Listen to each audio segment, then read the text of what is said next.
Ah, wir sind wieder mal richtig sexy live. Echt? Ist schon soweit? Ich sehe da nichts. Richtig sexy live sind wir wieder mal. Zumindest laut unserem YouTube-Studio heißt sie sind live. Tell your people your shit you want to tell them. Echt? Genauso ist da gestanden, ja. Aber wir lassen uns ja nichts sagen. Vor allem nicht Na, absolut nicht. Ne? vom Absolut nicht. Internet da. Also Gott hier auf ist noch Internet. gar nichts gestartet, da passiert gar nichts. Darum würde ich sagen, lassen wir jetzt. Die Krawallmaus ist auch wieder da. Ich glaube, die singen das dann schon. Wir lassen Na, wir da jetzt, läuft noch nichts. wie immer, ja, das ist immer diese blöde Verzögerung. Ach so. Jetzt geht's los, tatsächlich, du hast recht gehabt. Schön, Gniedelwurzler, Krawallratz. Prost. Was saufst du da? Das da ist Wellnesswasser. Nachdem ich das letzte Mal herbe Kritik bekommen habe, ist das Wellnesswasser gemischt mit Aperol Spritz. Aperol Spritz, das ist ja ekelhaft. Ich habe da ein Glasel von, ich weiß nicht, was sagt, Blood Beer and Barbecue. Das Was ist schwimmt in von deinem Wasser da? Popel. Und das ist vom Christoph, der uns damals zu seinem Blood Beer and Barbecue eingeladen hat, sogar für dieses Festel gestaltete Gläschen. Der Christoph ist da, was das betrifft, immer sehr kreativ. Also der hat ja auch zu Ostern seine Bierflasche graviert und so. Das ist schon, da gibt es ihm Mühe. Also wenn man da eingeladen wird, dann sollte man da eigentlich unbedingt hingehen. Ja, Ne? das haben wir gut gemacht, indem wir das nicht da haben. Ja, wir sind Der eigentlich, Mike wollte wieder nicht. wir sind einfach schlechte Menschen. Das kommt nur mit dazu. Das stimmt, das kommt dazu. Was wir jetzt fast vergessen hätten, müssen wir unser Intro nochmal spielen, oder? Ja. In your fucking face. Er sagt nur Playing Live, aber er mag nicht. Slayer! Hier ist der beste bayerische Podcast der Welt mit den Kassettenthemen. Immer wieder zauberhaft. Hammer. Immer wieder zauberhaftigst, was wir da.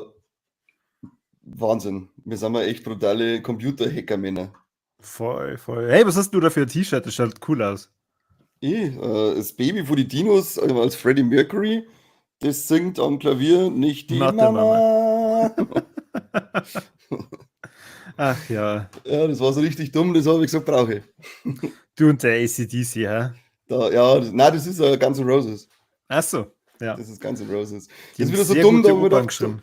da hat QWERTY wieder mal abgeliefert, was sie jetzt schon lange nicht mehr gemacht haben, was die T-Shirt-Designs angeht. Leider, aber ich bin völlig überfordert mit den ganzen Amerika-Importe an Shirts. Ich weiß gar nicht, wie viel Geld das ich da schon Zoll und Versand lassen habe. Und der Mike schenkt mir das halt auch nie, der möchte es immer von mir haben. Ich glaube, du bist so einer, wo der Zoll jeden Tag dankbar ist, weil da haben es einfach einen Grund zu existieren. Genau, die, wenn mein Arschloch durchsuchen, dann wissen sie genau, da finden sie immer was. Ja, so habe ich das gemeint. Ja, wie sonst, für was ist der Zoll sonst da, als für, dass er nach Heroin in Arschlöchern sucht. Du bist dann immer richtig traurig, wenn du dann beim Zoll warst und dann einfach der Backerl kriegst. Ja, genau. Aber wollen sie nicht nur irgendwie mich untersuchen? Hören Sie beim Gehen nicht das Quietschen? Hören mich auch wieder SpongeBob, wenn ich gehe. Ach, schön. Ja, schon hier, der Sesselschorß ist auch wieder da. Haberteri Sesselberger Sepp. Das mögen wir. Schwab zu seiner, die Kretinen, schwab zu seiner. Da wollen sie wieder wissen, was los ist die Woche, glaube ich. Ja, was ist denn los? Nix. Ja, Nix. es ist Letzte- irgendwie Sommerloch, ne? Letzte Woche war tatsächlich ziemlich newsarm. Man könnte zwar sagen, man kann sich den Trailer oder so anschauen, aber wir haben ja festgestellt, YouTube sagt, nee, ihr schaut keine Trailer, sonst zeigt nämlich überhaupt nichts, was es im Internet hat für irgendwas. Also wenn ihr euch Trailer anschauen wollt, müsst ihr es jetzt allein machen. Ich glaube, es gibt irgendeinen Trailer zu einem Space-High-Film, Space Shark oder so. Und, aber das Wichtigste ist anscheinend der richtige Trailer. Ich habe mir jetzt selber noch nicht angeschaut, den werde ich mir dann auch anschauen, zu I Guess All Along. Hab nur vorher die Schlagzeile gelesen, dass sie angeblich dass der Trailer sehr horrorlastig ausschauen soll. Okay. Bin ich gespannt. Werden wir uns anschauen. Aber wie gesagt, schaut euch einen Scheißdreck an. Na, wenn wir so denken, können wir ja diverse Sachen in den News, also in dem Detailfenster da unter uns verlinken. Das macht der Kahn immer sehr gern. Dinge nachbearbeiten, also von dem her, das bringt nämlich Genau. auch was. Das bringt nämlich auch Reichweite. Dann merkt nämlich YouTube, wow, die kümmern sich gegenseitig um die Community und dann sind wir auf einmal wieder in ihren Gunst. Oh, wie viel Illusion kümmert sich darum, dass der Trailer von einer Marvel-Serie geteilt wird? Das ist echt so Ja, Gott vollkommen sei für Dank, einer. das kriegt uns keine Sau mit, ja. Eben, das ist echt, ja, da schon her. Dafür gibt es einen Faktor 1,5 für eure Reichweite. Nimm Gedanken, du. Wie schaut's denn aus mit House of the Dragon? Bist du da aktuell? Ja, was heißt aktuell? Vierte Ja. Folge ist, glaube ich, heute rausgekommen, da bin Genau. ich noch nicht. Ja, noch nicht, die geht mir noch ab. Ja, aber ich freue mich da schon drauf. Ich bin auch gespannt. Letzte Woche habe ich es geschafft, dass ich jetzt mal die 6 Folgen, die bei The Boys draußen sind, dass ich mal die reinziehe. Sehr gut, oder? Ja, wobei ich sagen muss, bei der Folge 4, da hast ja du wieder mal die Erwartungen sehr, sehr hochgeschraubt. Ich muss sagen, mir gefällt die Folge 3 tatsächlich besser wie die Folge 4. Aber so bäs wie in Folge 4, finde ich, war der Homelander schon lange nicht mehr. Ja, böse. Ja, gut, dann ist der Homelander denn einmal gut. Weil da geht ja fast die ganze Folge drum, dass er da einfach nur seinem asozialen Scheißtrick frönt. Ja, wobei ich das schon ein bisschen nachvollziehen konnte. Aber gut, Spritzer. wir wollen ja jetzt da nicht Ich kann es auch hier verstehen, ja. Ich kann's auch spoilern verstehen. ohne Ende. Aber wenn du gerade sagst, mit Serien, Seppi kann ja heute leider nicht mitmachen, aber er hat noch die Streaming-Charts der Woche aus den USA locker gemacht. Die kriegt er anscheinend immer mitgeteilt. Und da freue ich mich jetzt schon drauf. Ich weiß noch gar nicht, wann die bei uns, die müsste diesen Monat bei uns losgehen. Platz 1 ist der Bär, Staffel 3. Da bin ich schon sehr gespannt. Dann haben wir The Boys, die du gerade erwähnt hast, auf Platz 3. Platz 2 ist Presumed Innocent. Die kenne ich jetzt leider nicht, die ist auf Apple TV drinnen. My Lady Jane ist auf Prime Video, habe ich den Trailer gesehen, schaut furchtbar aus. Platz 5 ist sogar The Acolyte. Platz 6 House of the Dragon. Platz 7 Your Honor. Platz 8 Dark Matter. 9 Supercell und 10 Major of Kingstown. Was sind das für Charts aus den USA? Die, genau, die amerikanischen Streaming-Charts über alle Plattformen gebrochen. Eigentlich ist es eine Unverschämtheit, dass House of the Dragon nicht auf Platz 1 ist. Hat mich jetzt tatsächlich auch gewundert. Also ich hätte jetzt eher gesagt The Boys oder House of the Dragon. Einen von denen zwei hätte ich auf Platz 1 gesehen. Ja. Dass aber The Bear so einschlägt, überrascht Ja, gut, mich. ist Aber das es ist nicht wirklich eine erst- sehr gute Serie. Ist es nicht erst letzte Woche rausgekommen oder so? Bei den Amis glaube ich schon, ja. Ich glaube bei uns eben noch nicht. Ja, schon hier, der Philipp ist auch wieder mal da. Das ist aber schön. Philipp lässt seine Kartoffeln mal liegen und schaut bei uns wieder einer, die alte Kartoffel. Das ist schön. Super, sehr Neil gut. Wutzler Sehr gut. sagt Staffel 3, gib her. Ja, bin ich dabei, gib her. Habe jetzt die ersten 2 Staffeln erst durchgeschaut. Ganz, ganz großes Kino. Bin ich schon gespannt, wie die Geschichte weitergeht. Aber allgemein, das sind jetzt halt, ja gut, Supercell, ich weiß nicht, die auf Netflix, ich habe da einen Trailer mal laufen lassen, interessiert mich nicht so, aber Dark Matter auf Apple TV, da hat mich noch interessieren, die wird sehr gelobt. Ja, vor allem, die haben sie ja auch fleißig Werbeslots eingekauft bei Prime. Ah ja, stimmt, das ist so Scheiß eine für die Prime. Serien, die du die ganze Zeit vorgeschlagen kriegst. Ja, und dann ein Presumed Innocent, weil die Serie auf Platz 2, weil ich sagen muss, dass die Qualität der Apple Plus oder Apple TV Plus Serien bisher überragend gut war, was ich gesehen habe. Und ich habe jetzt gesehen, 2, 3. Ja, 4, vor allem bei Apple Plus ist es ja also, die haben ja ziemlich viele Serien, wo so Filmstars mitspielen. Also es gibt ja irgendeine Serie mit dem, glaube ich, wie ist der Jason Segel, der bei How I Met Your Mother mitgespielt hat? Ist Jason, ja, der Mitchell, oder? Ja, Der Mitchell gespielt oder? hat. Was hast der Jason? Ich glaube schon. Irgendwas mit Siegel, glaube ich, auf alle Fälle. Ja, du weißt, wen ich meine. Sie. Den meine ich aber auf jeden Fall nicht, sondern der Ding was spielt mit der Han Solo. Ach, der irgendwas mit Aaron, oder was da? Also du meinst jetzt nicht an Brad Pitt, nicht an Brad Pitt, kommt zu fix, jetzt haben wir alle zwei. Jetzt haben wir alle zwei. Also, doch, ich meine den alten. Na, wie heißt der? Sag mal, was haben wir mit deinem scheiß Jason Indiana Jones. Ja, Harrison Ford, verfickte ja, Kacke. der. Wie kann man denn so behindert sein? Wow, oh, wow. Genau, Der der spielt darf mit man ihm aufhören. in irgendeiner Serie. Die habe ich jetzt nicht auf dem Schirm, die Serie. mit dem Harrison Ford. Auf. Ich bin ja ein Fuchs und kann hier googeln. Shrinking heißt die Serie. Ah. Und die ist auch erst jetzt, glaube ich, vor kurzem verlängert worden und soll sehr, sehr gut sein. Mhm. Und wahrscheinlich, wenn ich jetzt nachschaue, läuft die gar nicht bei Apple TV. Doch, läuft sie. Ich habe recht. Hundling. Wie immer. Ja, Wie das immer. Überragendste, was ich bis jetzt gesehen habe, ist halt nach wie vor die Severance. Ja, das hast du schon ein paar Mal Genau, das erzählt. ist wirklich ein Niveau brutal. Ich fand eben Monarch qualitativ sehr hochwertig.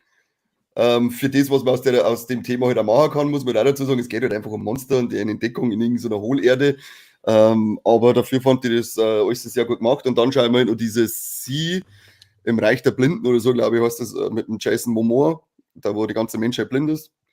Dann habe ich noch Masters of the Air angeschaut, die in diesem Band of Brothers und der Pacific-Universum angesiedelt ist. Also bisher habe ich nur guten Scheiß gesehen auf Apple Plus TV. Deswegen hat mich diese zwei Scheiß. Serien schon sehr interessieren. Mal gucken, ob wir das Super. noch schaffen. Sehr schön, sehr schön. Mal gucken. Serien, die mich auch interessiert hätten, eine vor allem mich und eine vor allem die. Ich fange an mit der Serie, die mich brutal interessiert hätte. Die ist jetzt leider niemals ans Tageslicht schaffen wird. Die ist jetzt anscheinend bei HBO Max eingestampft worden, nämlich die Arkham Asylum Serie, die im The Batman-Universum von Matt Reeves seinem Film spielen hätte sollen. Ja, aber. Ist stillgelegt. Aber. Also ich habe gehört oder gelesen, dass das eventuell aber eine Falschinformation ist. Also es ist richtig, dass die Serie nicht mehr in dem Universum von The Batman spielt, aber dass die Serie definitiv produziert wird und zwar im Rahmen des offiziellen DC-Universums. Aha, ja, die Infos sind bei meinem Link noch nicht dabei gestanden schon. Ja? Tja. Es freut mich, wenn du mal vorbereitet bist. Das kommt nicht allzu oft vor. Aber es sind nur Vermutungen. Der DTH26 sagt auch gerade, Habitäre, der Korbi ist vorbereitet. Oder er grüßt, ich weiß nicht. Ich glaube, ersteres, Mann. Da. Aber auf alle Fälle mal Herzl für den Korbi seine Vorbereitung. Also für mich? Genau, die Leute sollen für deine Vorbereitung Herzl schicken. Aber jetzt heute fest, Korbi, weil das wird dir jetzt sicherlich ins Herz treffen. Halt sie du fest? Am Mikro, ich sehe es sonst nicht. Machen wir ein bisschen. Horizon Zero Dawn, die von Netflix angekündigte Serie, ist leider auch abgesetzt. Oder beziehungsweise ist abgesetzt. Is not moving forward, wie es so schön heißt. In die Schlagzeilen. Da erfahre ich erst davor, dass das machen und dann erfahre ich das im Zuge dessen, dass das nicht mehr machen. Ist das nicht traurig? Hast du das vorher noch gar nicht gehört, dass eine Horizon Zero Dawn Serie angekündigt war? Schon her. Dann habe ich da jetzt praktisch kurz einen guten Gefühl gemacht und dann einen schlechten Gefühl in den Kose. Ich finde es aber ehrlich gesagt gar nicht so schlimm, weil, also ich stelle mir eine Serienadaption tatsächlich eher schwierig vor, weil der Charme von dem Spiel ist eher diese offene Welt. Es ist jetzt anders wie bei The Last of Us, wo du halt wirklich den Level hast und du die ganze Zeit denkst, Alter, ist das schlimm und das bietet sich als Serie so verdammt gut an, aber es ist halt beim Open-World-Spiel. Da musst du mit der Geschichte richtig überzeugen, Kinder, dann sage ich mal, wenn es Horizon Zero Dawn macht, jetzt müsst jetzt entweder 1:1 die Geschichte aus dem Spiel, die ich jetzt rein nicht so fesselnd fand, das war schon, also ich bin jetzt eh nicht so der Fan von dem Spiel, aber da war schon eher das Erkunden und das Kämpfen jetzt einmal im Mittelpunkt. Da hätte es für die Serie schon ordentliche Geschichte schreiben müssen, damit die einen fesselt, aber Netflix sagt, die Hintergrundgeschichte ist ja schon verdammt gut. Und wahrscheinlich, wenn du das halt wirklich also ein bisschen in dem Stil machst von HBO, dann kann ich mir da was richtig Geiles drunter vorstellen, dass es jetzt bei Netflix doch nicht produziert wird. Kümmert es eigentlich lieber weiter um One Piece. Das soll ewig leben. Genau. Zweite Staffel der Sandman geht ja auch gerade voran, glaube ich, läuft nächstes Jahr an, da bin ich auch schon gespannt. Da kümmert euch um das, weil die letzte Spieleserie, die ihr gemacht habt, das war ja, glaube ich, Resident Evil, kann das sein? Spieleserie. Ja, ich glaube, das war Resident Evil. Boah, das habe ich schon gar nicht mehr angeschaut. Ja, weil schau dir das einmal an, was das eigentlich für ein Scheißtrick ist. Das ist ja unfassbar. Ich wollte es wirklich gut sein, ich wollte die mit Gewalt gut sein lassen, die Serie, weil ich dachte, ich möchte endlich mal was Gescheites für Resident Evil und das kann nur so beschissen sein, ich lasse mit Gewalt gut sein. Aber ich habe das nicht mehr mit Gewalt geschafft zum gut finden, weil das so ein Müll war. Das ist echt, und da war es halt auch tatsächlich so, mit dem, was sie oft einmal, mit dem wir sie oft beschwert wird, ja, überall wird irgend sowas Besonderes, also wird irgendwas für Ranggruppen, nenne ich es jetzt mal, einbaut, wo es ja dann oft einmal, sage ich mal, im Dialog oder so, ob sie passiert, wo ich sage, okay, es wird nebenbei erwähnt, das passt, aber da ist so, keiner sagt jetzt und so, ich bin aber vegan. So aus nichts aus, weil ich sage, ja, das macht jetzt gerade überhaupt keinen Sinn, dass du das sagst, du Viech. Warum sagst du das jetzt gerade? Da ging es wirklich nur um Gewalt, da irgend so eine dämliche Kuh mit einzubauen, die alles sie verkörpert und das ist halt richtig schlecht in dem Fall. Echt? Das findest du schlimm? Weil Was, normalerweise bist du das ist nur so derjenige, die der sich Spitze immer des über Leid, Eisbergs. aber du machst ja normalerweise immer über Leid lustig, die sowas schlimm finden. Ja, weil es oft einmal so bei Sachen, wenn halt einfach nur eine schwarze Person gecastet wird. Zum Beispiel Resident Evil ist der Wesker ja ein Schwarzer. Gespielt von dem, der jetzt hat letztes Jahr, glaube ich, ist erst verstorben, jetzt weiß ich seinen Namen nicht mehr, super Schauspieler gewesen. Und dann ist halt Ja. da schon wieder aufgeführt worden, dass halt der Wesker schwarz ist. Weil ich sage, ja, schauen wir uns doch erst mal an, wie er spielt. Und der hat super gespielt, das war eigentlich sogar eins von den Highlights von dieser Serie. Wenn aber dann aus völlig, also wirklich nicht im Zusammenhang zu irgendwo stehend einfach so ein Satz eingebaut wird, dann sage ich, okay, da sollte man sich dann auch vielleicht damit beschweren, weil das ist dann schlecht geschrieben einfach nur. Wenn jetzt das wirklich in einem Gespräch entstanden war, in einem Dialog, der Sinn ergeben hätte in der Situation, aber da war es ja wirklich so, wie diese Witze allweil sind. Woher weißt du, dass ein Veganer ist? Er wird auf alle Fälle sagen, dass er Veganer ist. So ungefähr war die Situation da. Also überhaupt nicht sinnbringend oder sonst irgendwas, dass du der Figur irgendwie mehr Tiefe oder sonst was zusprichst. Aber die musst du anschauen. Resident Evil Serie, grausam. Grausamst. Das ist Es ist immer was anschauen, was richtig grausam ist. Das begeistert mich immer. ja, das ist, das da die da eigentlich nicht zumuten wollen, aber das soll jetzt gesehen haben. Das ist wieder Unfall. So, hast du zufällig bei Netflix gesehen, dass da ein neuer Anime rausgekommen ist? Na, weil aktuell bin ich da nicht so, schaue ich nicht so viel, weil ich mit Bleach beschäftigt bin. Welcher Anime ist da rausgekommen? Der Imaginäre. Und ich bin mir nicht sicher, aber sagen wir mal, ist das, also du kannst es ja mal schnell nebenbei hergoogeln. Der schaut doch echt aus, als wenn das von Studio Ghibli sein kann. Rein von dem Zeichenstil her. Der Aber Imaginäre. ja, Freund oder wie? Nein, nur der Imaginäre. nur der Imaginäre, ja. Ja, was jetzt auf die ersten Beutel sehe, hat das auf alle Fälle Ghibli-Vibes. Ja, aber ist anscheinend nicht so. Daher erstmal skeptisch an den Film rangehe, wenn überhaupt.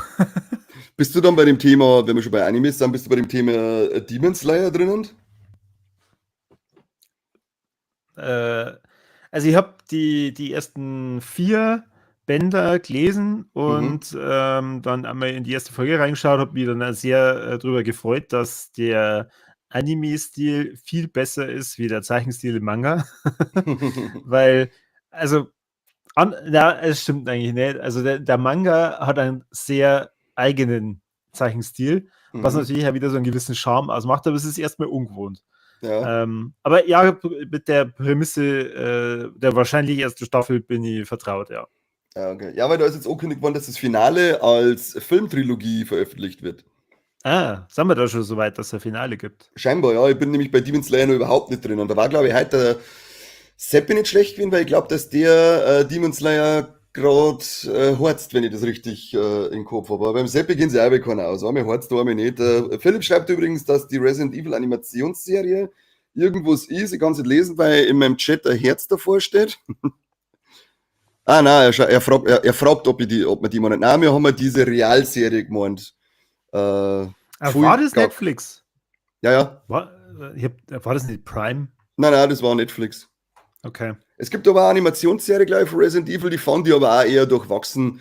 Naja, besser als die Realserie, aber man versammelt nichts, wenn man nichts von dem Zeug anschaut.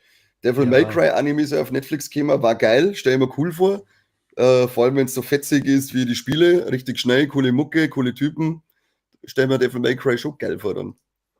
Dazu du bei Netflix, wenn jetzt so, oder ich muss anders fragen, was war so eine richtig brutale Filmserie, wo du die Freunde hast, dass da was Nice bei Netflix rauskommt?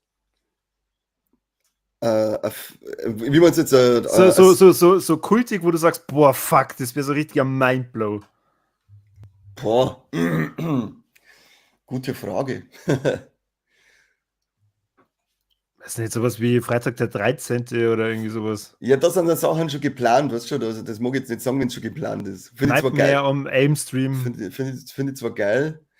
Na, ich bin ja so skeptisch, weil es gab ja zum Beispiel auch schon Scream und ich bin ja ein großer Scream-Fan. Du weißt ja aber nur, du weißt ja nicht, was ich dann sage. Also, okay. Na, dann sage ich, damit jetzt was sagt, muss eine Filmreihe sein oder darf es ein Spiel sein? Es kann ja ein Spiel sein, ja. Okay, dann bleibe ich bei Filme. Also ich da eine Serie, die richtig geil finden, wenn es brutal gut aufzickert wird, zu Du machst Behind the Mask, sage ich jetzt einfach. Behind the Mask, okay, gut. Was? Behind the Mask? Ja.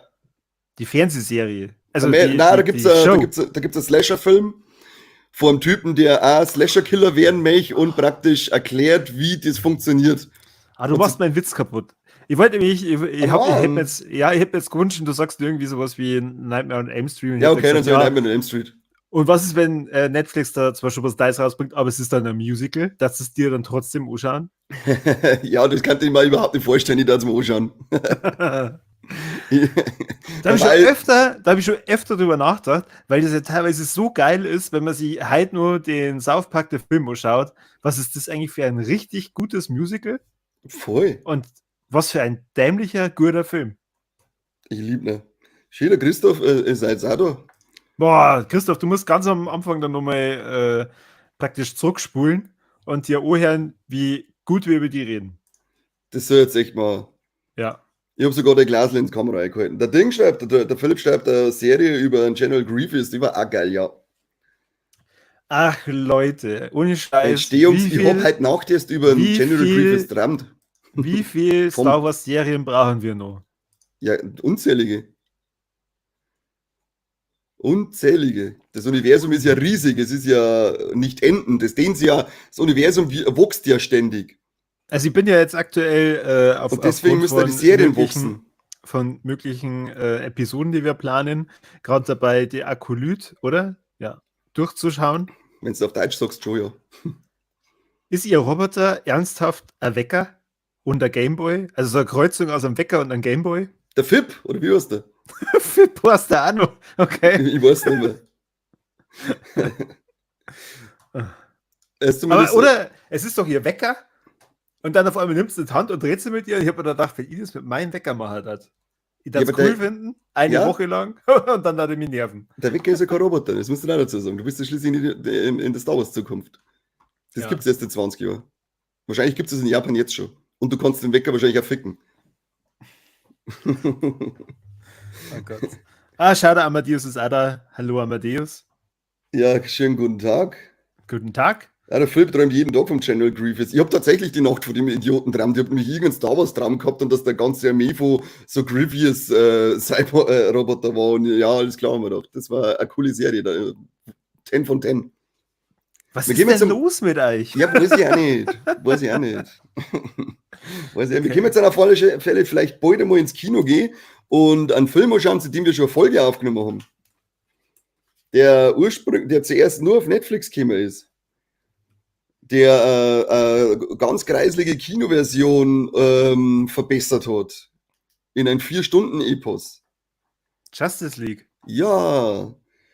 Zack Snyder hat angekündigt, dass sein Snyder Cut von Justice League ins Kino kommen wird. Es gibt zwar noch kein Datum und wissen wir nicht, ob sie es zu uns schaffen, aber es wird eine kleine Kinoauslesung dafür geben. Batman Habitäre. Also, das ist doch ein Witz, oder? Wann ist der Film im Kino anschauen? Den werde ich schon ursprünglich rausgekommen 2017. Dann ist er 2021 oder 2022 nochmal neu rausgekommen und jetzt kommt er ins Kino. Also planen die an dem Film dann noch weiter? Was passiert in 3 Jahren mit dem Film? Gibt es denn auf einmal doch eine Fortsetzung? Wer weiß? Ja, vielleicht zeigen sie dann in Vegas auf der großen Kugel.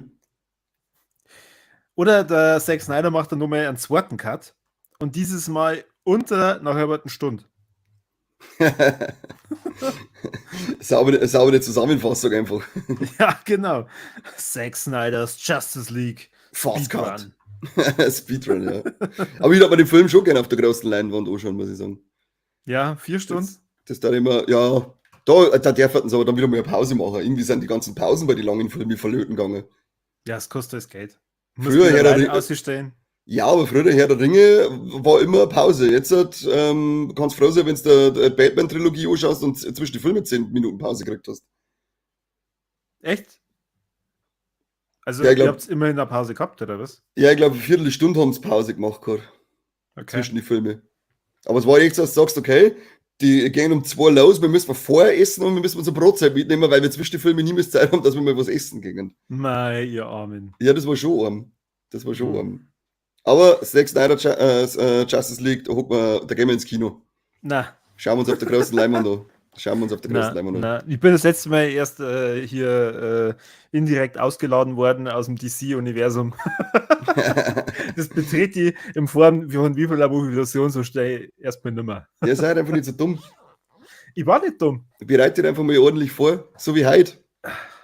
Was denn? Ich bin top Leute waren vorbereitet. so dankbar. Allerdings die News, die ich dabei habe, die habt ihr letzte Woche, glaube ich, schon behandelt. Und zwar den grandiosen Cast für die zweite Staffel von One Piece. Ist jetzt Die- keine Neuigkeit mehr, ist ja schon seit einer Woche draußen und so. Aber ist echt 2 cool, Wochen, oder? 2 Wochen. Ist echt cool. Ja, das Mällchen finde ich geil, dass der mit drinnen ist. Ich mag den Typen da gern. Ja. Auf den hab ich immer Bock, ja. Und vor allem, dass jetzt vor kurzem losgegangen ist mit der Produktion. Bitte ein bisschen schneller, aber hat man da schon genaueres Startdatum, wann das nächste Jahr kommen soll? Na. Weiß man nicht. Na, aber sagen wir mal, eigentlich egal, was für ein Datum du herausfindest, ist es zu spät. Ja, ich schaue jetzt eh nicht. Sollen die Leute selber schauen. Ja. Sind wir nicht mehr wieder dafür, dass wir wieder das ganze Zeug vorkauen vorher. Aber ja, wie du sagst, es ist definitiv zu spät. Definitiv. Hast du irgendwas mitgekriegt von der Woche, dass da irgendwas Besonderes ist vom wie heißt der vom Roland Emmerich? Weil ich habe nämlich Kinostarts eben, wie immer, haben wir nur dabei und wir haben den Donnerstag werden 2 Filme vom Roland Emmerich nochmal aufgeführt. Einmal Moon Okay. 44 und dann noch Hollywood Monster und 3 sogar, Hollywood Monster und Joey. Und ich habe keine Ahnung, warum dass diese Filme von Roland Emmerich diese Woche nochmal Aufführung kriegen. Ich habe bei keinem Kino in unserer Nähe gesehen, dass die aufgeführt werden. Ich glaube, der wird am 10. November 69. Genau, deswegen 69. fangen sie jetzt an, dass sie die ganzen Filme wieder ins Kino bringen, damit er dann ein grandioses Finale an seinem 69. Geburtstag hat. Dass er gescheit Geburtstag feiern kann, weil er Genau, Geld so verdient. richtig. Ich kann sagen, das war das Jahr meines Lebens. Lauter Das Emmerich-Filme im Kino. Das Jahr meines Lebens, ja. Ist das schön, wenn du das so ganz langsam einfach nochmal wiederholst. Und dir dann denkst, ich mag 69 werden damit jetzt nicht. Nicht? Noch nicht, nein. Warum? Wie Ja, alt ja, willst dann hallo. du werden? Ich keine Ahnung. Also ich mag schon irgendwann 61 werden, aber ich möchte jetzt noch nicht sein. Ich möchte jetzt schon noch ein bisschen in der Blüte meines Lebens stehen. 12. Bin ich ja geistig. Ja. Es klang, wenn ich mich körperlich schon wie 69 fühle, weil ich mich nummerieren kann. Vielleicht das Ja. Wie geht's denn eigentlich deiner Frau jetzt, nachdem Deutschland ausgeschieden ist und sie als Fußball-Narische? Das habe ich nicht mitgekriegt. Sie war nämlich dann mit einer Freundin beim Public Viewing. Allerdings habe ich, nachdem meine Nachbarn, liebe Grüße gehen raus, extrem laut ein Schreien angefangen haben, so als wenn jemand abgestochen worden war, habe ich mir gedacht, vielleicht sollte ich also ich habe meine Boys so geschaut und habe dann so neben mir einen Laptop gehabt und habe den EM-Ticker laufen lassen, weil ich mir gedacht, na gut, dann kriege ich wenigstens mit, ob es schlecht sind oder gut. Und dann habe ich mir gedacht, ja, vielleicht schaut es doch mehr rein. Und dann haben sie sogar ein Tor geschossen, die lieben Deutschen. Das ist nett. Ja. Das So, dann habe ich mir nett, gedacht, ach, jetzt wird es ja doch interessant. Schau Und her, dann, du alter Erfolgsfan, du Kreisliga. Ja. Und dann habe ich die Verlängerung angeschaut, wie so ein richtiger Fußballfan. Ja, Und habe mir dann gedacht, wie lange ist wohl so eine Verlängerung? Dann habe ich nebenbei versucht zu googeln, wie lange so eine Verlängerung ist. War dann schockiert, als dann die Verlängerung auch nochmal eine Halbzeit gehabt hat. Also, ich glaube, das war schon gemein. Sie hätten ja einfach Elfmeterschießen machen können und dann ist gut. Ja, die Zeiten sind vorbei. Jetzt, war das früher anders, oder was? Hat es früher nicht nur das Golden Goal gegeben in der Verlängerung, war dann derjenige, der das erste, ja, wer das Golden Goal geschossen hat, hat danach vor der Gegnermannschaft der Golden Shower gekriegt. Der hat sich Geil. bei denen praktisch mitten vom Duschraum legen müssen und so. Na, früher, Aber glaube ich, war du das ja warst- so, dass in der Verlängerung, wer das erste Tor schießt, die haben dann gewonnen. Das war dann das Golden Goal eben. Und du warst richtig schockiert wahrscheinlich, oder? Über die Entscheidung vom Schiedsrichter, als der eine da eigentlich Hand gehabt hat. Ja, wie gesagt, ich bin auch nicht so im Fußballfieber drin, aber da ich zufällig auch das Spiel davor gesehen habe, ist es schon irgendwo lächerlich, weil da war es ja so, dass einer an die Finger gestriffen worden ist und der eine ist dann nur mit irgendeinem Sensor mehr oder weniger gemessen worden, mit so einem Berührungsausschlag dann. Also da ist so genau gegangen und den anderen sein Abseits, das war so ein Zehenbrot, also da ist wirklich so penibelst genau gegangen und bei dem, der wird einfach die ganze Hand flatsch, Vollgas so geschossen und es interessiert einfach keine Sau, es passt schon.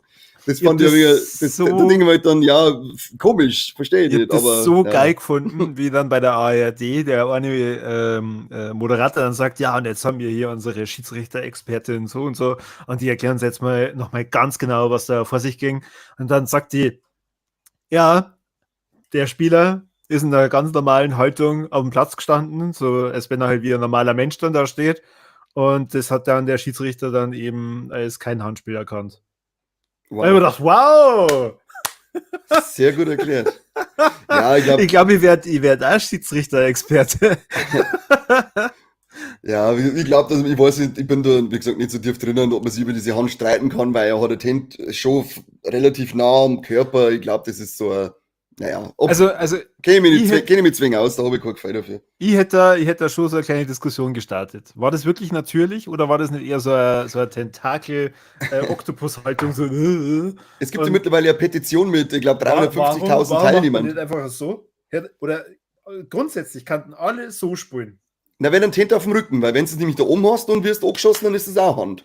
Ja, oder nur besser, dass man die Hände von da so zubindet und dass dann alle nur Ja, auf dem Rücken hinten drin, weißt du, die müssen auf dem Rücken gebunden Ja, sein, weil dann ist es so wie, definitiv weg. so wie beim Kickerkasten. Die Ja. machen es ja eigentlich eh richtig vor. Dann spielt man gerade einen Tippkick mit einer. Irgendjemand haut einen am Hinterkopf und sie schießen dann.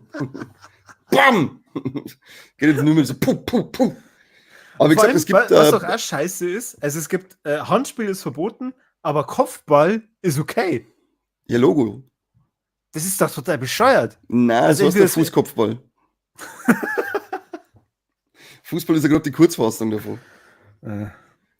Aber wie gesagt, es gibt ja mittlerweile schon eine Petition mit 350.000 Unterschriften, dass dieses Spiel nur mehr neu ausgetragen werden muss. Mit, Wo dann die Deutschen nochmal richtig fertig gemacht werden. mit sehr, sehr, sehr, sehr geringen Erfolgschancen laut der UEFA. Aha, okay. Bei Wenn Gott. da 1 Million Menschen mitmachen, dann.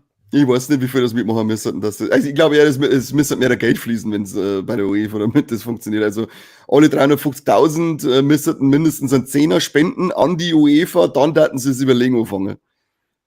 Okay. Oder die 350.000 müssten aus irgendeinem menschenverachtenden Staat wie Katar kommen oder so. Und dann daten sie auch sagen, hey, heute mal, die Leute sind ja voll cool, kann man es ja vielleicht auch machen. Aber ich weiß nicht. Das ist jetzt gerade eine Mutmaßung von mir. Also da müsste man mit den Leuten selber reden.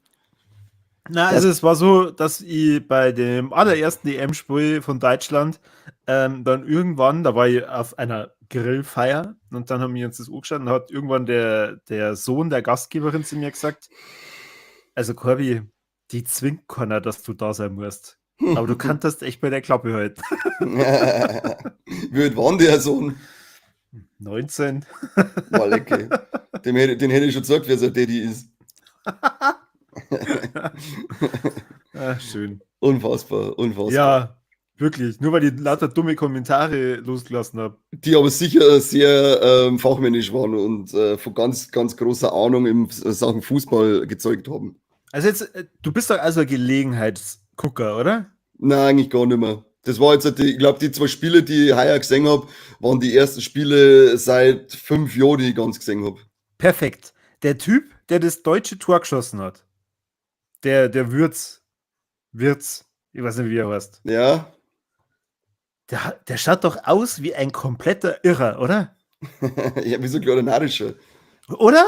Ja, ja. Also ich finde, wenn der neben dem Thomas Müller steht, dann schaut der Thomas Müller aus wie ein ganz normaler Mensch. Und das ist schon, Jetzt Was stell dir klar. mal vor, der darf mit uns gerade das Kassettenschmerz hier aufnehmen. wie normal miteinander ausschauen hatten. Das war Wahnsinn, ja. Außer wir sind so, wie es Venusmus sagt, ich bin ein hässlicher Superstar wie Thomas Müller. Aber der, ja, Fühle ich mich nicht Der ist- angesprochen. Fühle ich mich der nicht ist cool. angesprochen. Der hat mir halt beim Mittagessen empfohlen. Okay. Ich habe Schwenken von, wir mal. hab von Green Force so die Frikadellen gegessen und da ist ein riesiger Sticker Müller. drauf mit Thomas Müller empfiehlt. Ja, passt. Merci Thomas. Ja. Wenn es im Fußball, wenn es in der Nationalmannschaft schon nichts mehr zerreißt, dann wenigstens da. Tolle Wurst. Danke dir. Aber mal zurück, wir sind ja nicht bei Kickollusion, sondern wir sind hier bei Viva la Movie-Illusion. News sind, wie gesagt, sehr mau gewesen diese Woche. Wir haben eigentlich schon alles an Neuigkeiten erzählt, was uns über den Weg lief. Was ihr jetzt machen könnt, ihr könnt auf direkten Weg ins Kino laufen, weil diese Woche ein paar neue Starts anstehen. Wir haben nämlich unter anderem den 4. Ich einfach unverbesserlich. Was den 4.? Sie, Ach so, stimmt. Ja, genau. sie. Dann haben wir noch To the Moon mit dem Channing Tatum und der Scarlett Johansson. Oh yeah. Den darf ich mal ein wenig ihr anschauen. Dann an Corby sein Most Wanted des Jahres startet endlich, nämlich die lang erwartete Fortsetzung Twisters. Da habe ich so viele Yeah. Jahre drauf gewartet. Ja, ich habe die ganze weiß. Zeit gedacht, die Geschichte ist mir fertig erzählt. Nein, du hast nämlich ja immer gesagt, Conny, lass uns bitte einen Podcast machen, weil ich möchte gerade mitten im Business, im Filmbusiness sein, sollte irgendwann dieser Twisters auftauchen. Ja, richtig. Und zack, hier ist er. Ansonsten, ja, wie gesagt, 3 Filme vom Roland Emmerich kriegen diese nochmal eine Aufführung, müsst ihr in eure Kinos schauen und falls euch das interessiert. Mich dort eigentlich, wenn dann nur der Joey interessieren, muss ich sagen, vom Roland Emmerich. Dann gibt es noch einen Film, der heißt Pulled Pork. Was auch immer das sein soll, kenne ich nicht. Werde ja nicht mehr so Dort schauen. ist selbst zum Essen. Das kenne ich schon. Ich habe es ja falsch gesagt. Man muss eigentlich sagen, die ganzen Vollidioten, die meinen, dass es Pulled Pork heißt. Pulled Pork. Mehr denn wie im 10. ausgeschlagen. Pulled Pork. Und Filmtrailer und Serientrailer, wir können uns mit euch nicht mehr live anschauen, was mir sehr, sehr leid tut. Dafür könnt ihr euch aber selber anschauen. Space Sharks und Agatha All Along. Neulich veröffentlichte Trailer. Und Space Sharks, das schaut schon wieder, ja, mega. Space Sharks looks Starks. Das müsst ihr anschauen, das schaut richtig gut aus. Ansonsten war das unser Kassettenschmerz für die Woche. Hoffen wir mal, dass nächste Woche wieder ein paar mehr News draußen sind. Ja, und der natürlich wird eine los, ja. fröhlichere, da Farisch oder so Horizon Zero Dawn Serie produziert hätte werden sollen. Und dann stopfen sie es einfach ein. Frechheit. Vielleicht war es ja nächste Woche, dass sie jetzt halt eben HBO die Rechte organisiert hat. Das wäre toll. Oder Prime, die haben sie ja mit Fallout auch bewiesen, dass sie mit der Materie umgehen. Ja.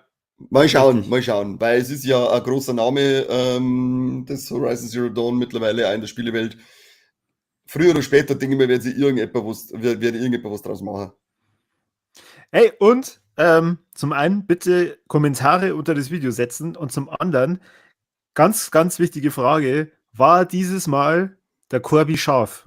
Und ich meine jetzt nicht sexuell, sondern ich meine rein visuell vom Bild her.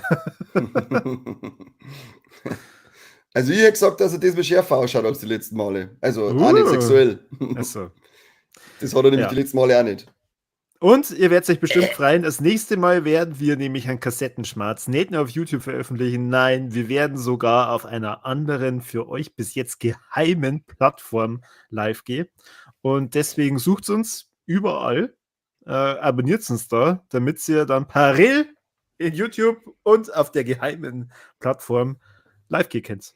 Mit uns. Und macht das Stadia-Abo, sonst müssen wir euch alle stitchen. Achso. Genau. Wer Aber kein das Stadia-Abo wisst ihr hat, macht gern Schere mit Rindern. Warum? Weiß ich nicht, was mit den Leuten los ist. Ach, Kim, spiel unser Video ab. Achso, ich meine, das ist das Intro, nicht das Outro. Wir sagen auf alle Fälle merci, dass ihr dabei wart. Dann hören wir uns morgen zu einer neuen Folge und sehen uns nächste Woche Montag wieder. Au revoir. Adieu.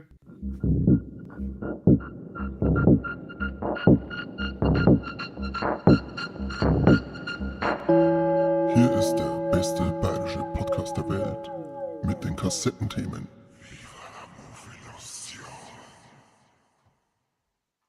Brutal. Wahnsinn. Brutal. Ich bin nach wie vor schlichtweg begeistert. Tschüss. Adieu.